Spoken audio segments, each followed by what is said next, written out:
Kebenaran mengerikan yang selama ini hanya dibisikkan di lorong-lorong marmer Teheran, akhirnya terungkap oleh suara paling berwibawa di negeri itu sendiri.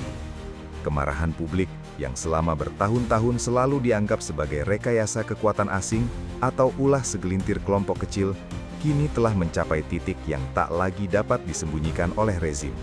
Pemimpin tertinggi Iran, Khamenei, untuk pertama kalinya selama masa kekuasaannya, terpaksa mengakui di hadapan kamera bahwa ribuan orang telah kehilangan nyawa dalam gelombang protes yang melanda negara tersebut. Ini bukan sekedar pernyataan rutin, ini adalah pengakuan atas dampak kehancuran struktural dari sistem kekuasaan selama lebih dari 40 tahun terhadap rakyatnya sendiri. Kantor berita global seperti Reuters melaporkan sekitar 5.000 kematian yang telah terkonfirmasi. Namun, data lapangan yang bocor dari rumah duka, serta seruan organisasi hak asasi manusia, menunjukkan bahwa jumlah sebenarnya kemungkinan jauh lebih besar, bahkan bisa mencapai puluhan ribu jiwa. Pengakuan ini justru menjadi bukti betapa kendali rezim telah melemah secara drastis. Pada titik ini, patut diingat kembali peringatan mengejutkan dari Presiden Iran, Masoud Pezeshkian. Ia secara terbuka mengakui bahwa Khamenei bisa menjadi target langsung, dan bahwa situasi semacam itu berpotensi memicu perang saudara yang melibatkan seluruh elemen negara. Jika para petinggi negara mulai berbicara terbuka tentang kemungkinan terbunuhnya pemimpin mereka sendiri, maka itu berarti telah muncul retakan serius dalam tembok keamanan nasional. Dan keretakan ini tidak hanya terdengar di jalan-jalan Teheran, tetapi juga bergema di ruang-ruang paling aman dalam diplomasi internasional. Bukti paling konkret dan mengejutkan bahwa rezim kini tidak memiliki masa depan datang dari Jenewa. Ali Reza Ghorani, salah satu diplomat senior Iran di kantor PBB, diam-diam mengundurkan diri suatu pagi dan meminta suaka kepada otoritas Swiss. Ini bukan pengunduran diri birokratis biasa. Ghorani adalah sosok inti rezim, seseorang dengan akses terhadap informasi paling rahasia. Ia melihat kapal kekuasaan mulai tenggelam dan memilih melompat ke Sochi penyelamat.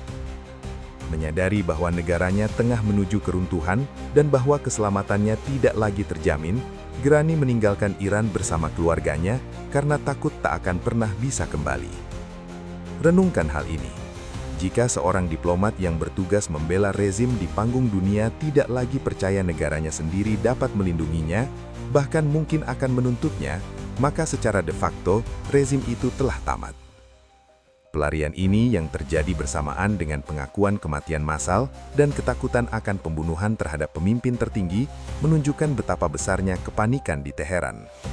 Para pejabat tinggi kini dikabarkan tengah membahas berbagai skenario runtuhnya pemerintahan, dan masing-masing tampaknya mulai menyiapkan jalan pelarian pribadi. Lalu bagaimana kondisi di jalanan? Sementara krisis terjadi di tingkat elit, rezim mengerahkan kartu terakhirnya, kekerasan, dengan cara yang semakin brutal dan terbuka. Dalam rekaman yang telah diverifikasi, pasukan milisi Basij terlihat mengumpulkan selongsong peluru setelah menembakkan amunisi tajam ke arah demonstran, upaya sistematis untuk menghilangkan bukti. Ketika aparat suatu negara mengumpulkan selongsong peluru yang ditembakkan ke warganya sendiri, itu bukan lagi operasi keamanan, melainkan pembunuhan terencana. Melihat bahwa tembok ketakutan telah runtuh, rezim mengubah taktik dengan membawa teror langsung ke kehidupan pribadi masyarakat, ke dalam rumah-rumah mereka. Video yang beredar menunjukkan pasukan bersenjata berat menyerbu gedung apartemen di tengah malam, mendobrak pintu dan menyeret warga keluar secara paksa. Dalam rekaman lain, terlihat pendukung rezim menonaktifkan kamera keamanan sebelum melakukan operasi, demi menghapus jejak. Laporan dari Isfahan memperparah gambaran ini. Penembak jitu ditempatkan di atap gedung untuk menarget demonstran. Apa yang bisa lebih menunjukkan keputusasaan rezim daripada seorang penembak jitu yang mengarahkan senjatanya ke alun-alun kotanya sendiri? Namun represi tidak hanya terjadi di jalan-jalan. Sistem peradilan juga dikerahkan dalam bentuk paling kejam. Beberapa pejabat bahkan secara terbuka menyerukan agar demonstran segera diadili dan dihukum mati. Pernyataan Kepala Jaksa Teheran, Ali Salehi, akan tercatat sebagai noda hitam dalam sejarah hukum Iran. Ia mengumumkan bahwa dakwaan terhadap ribuan demonstran disiapkan dengan cepat dan langsung dikirim ke pengadilan. Tujuannya jelas, bukan menegakkan keadilan, tetapi menanamkan teror. Namun, ada satu kenyataan yang gagal diperhitungkan Teheran. Dunia telah berubah. Rezim Iran kini bermain api di panggung global. Semua pihak mengetahui bahwa Presiden AS Donald Trump telah menyampaikan pesan keras kepada Teheran, jika eksekusi massal dilakukan, harganya akan sangat mahal. Ini bukan sekedar ancaman diplomatik. Duta Besar AS to Israel, Mike Huckabee, bahkan secara langsung menyatakan bahwa rezim Iran telah kehilangan legitimasi dan bahwa rakyat Iran layak dibebaskan dari tirani ini. Sinyal dari Washington mengindikasikan bahwa tekanan semakin mengencang.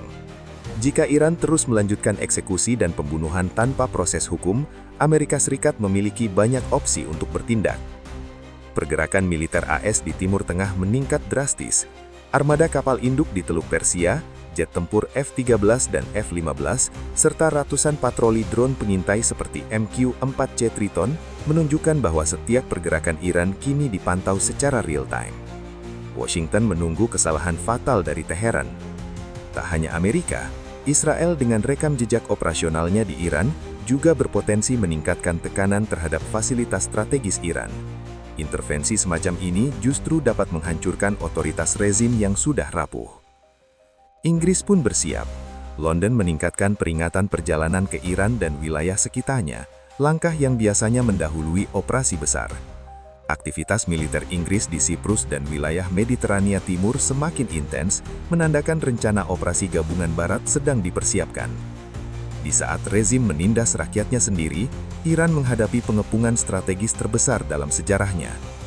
Sementara itu, isolasi diplomatik terus meluas.